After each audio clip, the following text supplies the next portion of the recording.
কাজে বন্ধু যেন হয় আখিরাতের সাথী। বন্ধু হবে কিসের সাথী?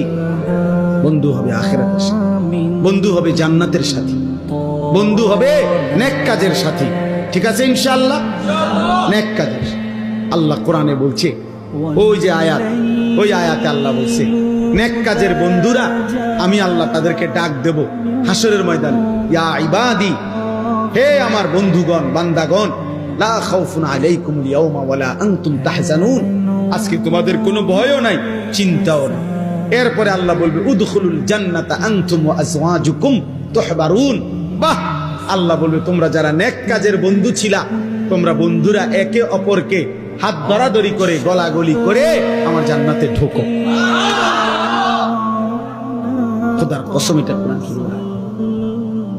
হ্যাঁ, এমন কি এই আয়াতের তাফসিরে আছে যে স্বামী স্ত্রী তারাও মূলত বন্ধু। যদি তারা একজন আরেকজনকে নেক কাজের সহযোগিতা করত, স্বামী স্ত্রীকে নামাজের জন্য উঠাইছে, স্ত্রী স্বামীকে নামাজের জন্য উঠাইছে, স্বামী স্ত্রীকে নেক কাজের দিকে ডাকছে, স্ত্রী স্বামীকে নেক কাজের দিকে ডাকছে, এরাও বন্ধু।